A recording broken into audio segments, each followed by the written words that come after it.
আমরা যে এতটুকু পথ অতিক্রম করতে পারলাম এবং বাংলাদেশের সকল ধরনের গণমাধ্যমকে, বিশেষ করে যারা মূলধারার অথবা রাষ্ট্রের নিবন্ধনের প্রক্রিয়ার মধ্যে জড়িত, তাদেরকে সকলকে যে আমরা এক জায়গায় জড়ো করতে পারলাম, এটা আমাদের জন্য একটা বিরাট সুযোগ তৈরি করেছে।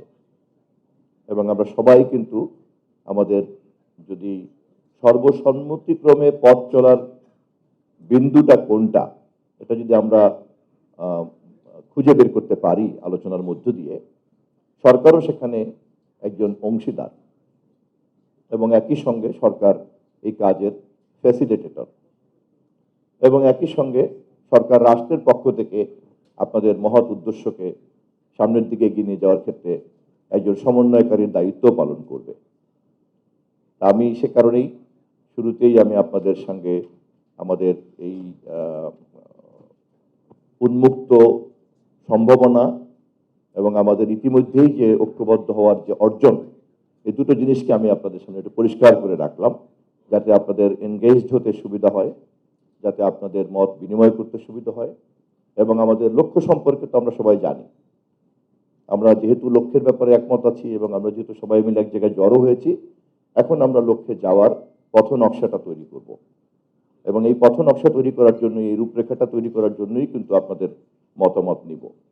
আমি আবারও গণপ্রজাতন্ত্রী বাংলাদেশ সরকারের মাননীয় প্রধানমন্ত্রীর পক্ষ থেকে আপনাদেরকে বিনীতভাবে জানিয়ে রাখছি যে আমরা আমাদের এই সরকার নির্বাচনে যাওয়ার আগেই জনগণের কাছে প্রতিশ্রুতি দিয়েছি যে আমরা এই রাষ্ট্রকে একটা গণতান্ত্রিক রাষ্ট্রে পরিণত করার জন্য, একটা কল্যাণমূলক রাষ্ট্রে পরিণত করার জন্য যে সমস্ত জায়গাতে মেরামত করা দরকার, সকলকে সাথে নিয়ে সেই সব জায়গাতে আমরা মেরামত করব। এবং সেই এরিয়াগুলির মধ্যে একটি গুরুত্বপূর্ণ এরিয়া হচ্ছে গণমাধ্যম। এবং সেক্ষেত্রে আমরা বলে রেখেছি যে আমরা গণমাধ্যমের স্বাধীনতাকে নিশ্চিত করব এবং সেই লক্ষ্যে আপনাদের সকলকে সাথে নিয়ে আমরা পথ চলব। আমাদের পক্ষ থেকে আনুষ্ঠানিকভাবে আমরা আজকে কি অর্জন করতে চাই, কি লক্ষ্য, সেটা আমাদের উপদেষ্টা, মাননীয় প্রধানমন্ত্রীর উপদেষ্টা পরবর্তী পর্বে আপনাদের সামনে উপস্থাপন করবেন। এরপর আমরা সেই মাননীয় প্রধানমন্ত্রীর উপদেষ্টার আলোচনার প্রেক্ষিতে আমরা সবাই উন্মুক্তভাবে আলোচনায় এনগেজড হব। এই হচ্ছে আমাদের কাজ। তা আমি এখন আশা করি যারা সংবাদ কভার করতে এসেছেন, সম্মানিত সাংবাদিক বন্ধুরা, আপনাদের যে দায়িত্ব, সেই দায়িত্ব পালন করার ক্ষেত্রে আমি যথেষ্ট সহযোগিতা করতে পেরেছি এবং আমি একই সঙ্গে আপনাদেরকেও মানসিকভাবে প্রস্তুত করতে পেরেছি যে আমরা দিনটা কিভাবে কাটাবো, কর্মসূচিটা কিভাবে।